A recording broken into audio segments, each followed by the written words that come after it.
Hello student, this is Anu Sharma. You are watching my YouTube channel. Next question number 4 है आपकी book का। Book आपके TSC reward 2025 का addition है। स्टार्ट करते हैं क्वेश्चन को। Total of one page of the sales book was carried forward to the next page as 2785 instead of 2587। It means आपने सेल्स बुक का जो टोटल था एक पेज से दूसरे पेज पे जब कैरिड फॉरवर्ड किया तो वो आपने ज़्यादा कर दिया, 2785 कर दिया। करना कितना था? 2587। तो आपने सेल्स बुक का जो एक पेज पे जो भी टोटल था वो आपने कैरिड फॉरवर्ड ज़्यादा कर दिया है। सेल्स बुक का जो अमाउंट है वो कहाँ ट्रांसफर होता है? सेल्स अकाउंट में। और सेल्स अकाउंट हमारा क्रेडिट होता है नॉर्मली, लेकिन अगर हम उसे ज़्यादा कर देंगे तो क्या हो जाएगा? ट्रांजैक्शन आपकी बदल जाएगी जब उसे हम रेक्टिफाई करेंगे, क्योंकि आपने एक्सेस क्रेडिट कर दिया। Excess credit is to be debited. तो एंट्री क्या हो जाएगी आपकी? Sales account debit to suspense account. ठीक है स्टूडेंट, क्योंकि आपको पता है वन साइडेड एरर है, क्योंकि एक ही अकाउंट आपका अफेक्ट कर रहा है। तो आपको उसमें क्लियर हो गया होगा, सेल्स अकाउंट उसने क्या कर दिया? एक्सेस कर दिया है। तो एक्सेस क्रेडिट साइड में क्या है? क्योंकि नॉर्मल हमारा क्या होता है? सेल्स अकाउंट क्रेडिट ही होता है, और क्रेडिट साइड जब एक्सेस होगी तो डेबिट पहुंच जाएगी। तो एंट्री हो जाएगी sales account debit to suspense account, और डिफरेंस आ जाएगा 198। आप नरेशन आप अपने अकॉर्डिंग डाल देंगे, जिससे कि आपको पता चल जाए कि ये आपकी जो एंट्री है वो आपने रेक्टिफाई की है। इतनी नरेशन आप बना देना। Excess carried forward now rectifying. Now rectifying तो आप सब में लगा देना, मैंने नहीं लगाया है लेकिन आप लगा देना, ठीक है। A check of 400 received from Mohan was dishonored and had been posted to the debit side of the Alliance account। तो ये ट्रांजेक्शन बहुत अच्छी है कि जब आपका एक चेक मिला था मोहन से, और मिलने के बाद जब आपने बैंक में डिपॉजिट किया होगा तो वो क्या हो गया? डिसऑनर हो गया। तो डिसऑनर जब हुआ है तो एंट्री क्या हुई होगी? मोहन टू बैंक, ये एंट्री हुई होगी। लेकिन क्या कर दिया है एंट्री में? अलायंस अकाउंट को डेबिट कर दिया। जब आपका एक ही अकाउंट पता चल रहा है तो इट मीन्स दूसरा ट्रांजेक्शन आपकी सही होगी, ठीक है। ऐसा अज्यूम किया जाता है कि वन साइड के लिए बोल रखा है तो सेकंड ट्रांजेक्शन अपने आप में अकाउंट सही होगा। तो गड़बड़ कहाँ करी है? अलायंस अकाउंट में। करना क्या था? मोहन को। तो मोहन तो आपका शॉर्ट रह गया,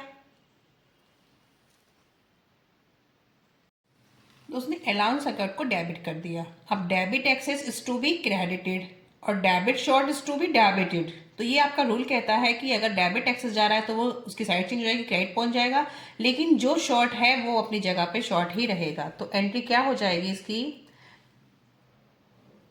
मोहन आपका शॉर्ट है तो Mohan to allowance account. Debit था, अभी क्रेडिट हो गया, और मोहन हमारा शॉर्ट है तो उसको एज इट इज ही रखेंगे, ठीक है। अमाउंट है 400। नेक्स्ट ट्रांजेक्शन है a return of goods 5000 by a customer was entered in the purchase return book. तो ये ट्रांजेक्शन आपकी बहुत अच्छी है। 5000 रिटर्न हुए थे, कस्टमर से वापस आया है, और रिटर्न ये रिकॉर्ड का कर दिया है, परचेज रिटर्न बुक में कर दिया है। परचेज रिटर्न अकाउंट में नहीं करा, परचेज रिटर्न बुक में कर दिया है, ठीक है।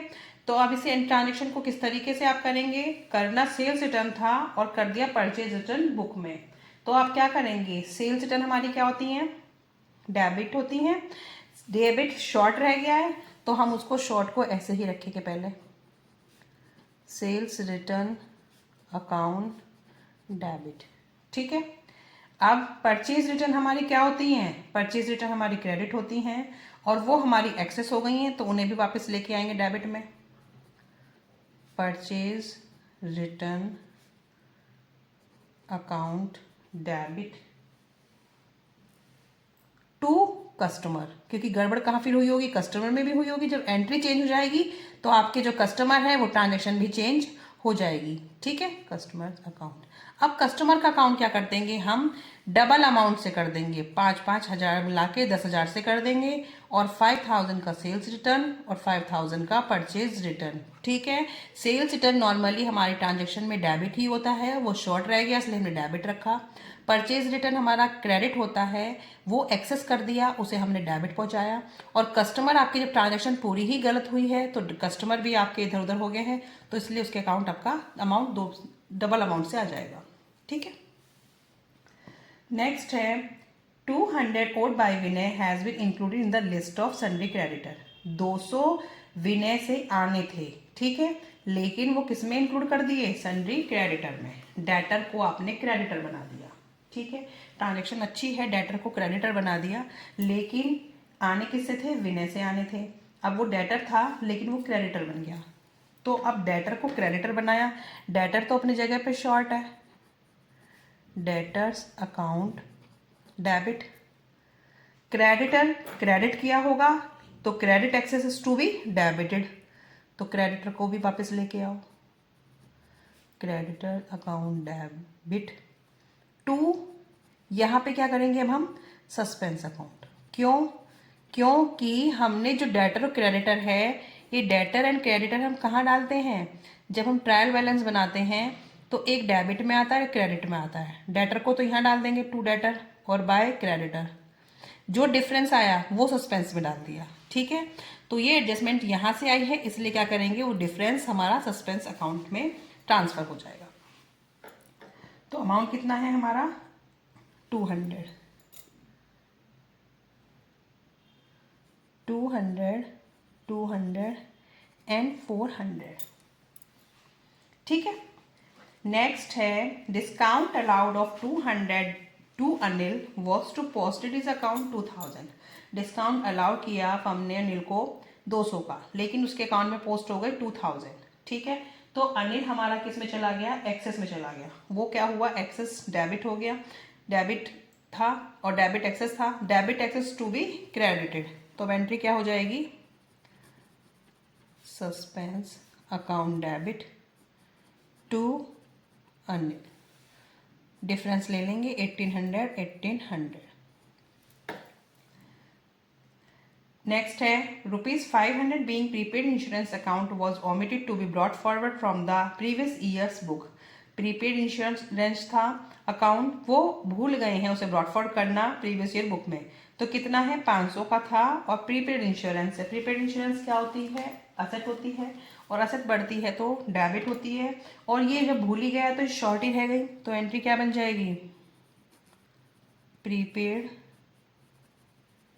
Insurance account debit to suspense account. Transaction सारी ही अच्छी हैं और इजी भी हैं, बस आपको एक बार प्रैक्टिस करनी पड़ेगी स्टूडेंट। ठीक है।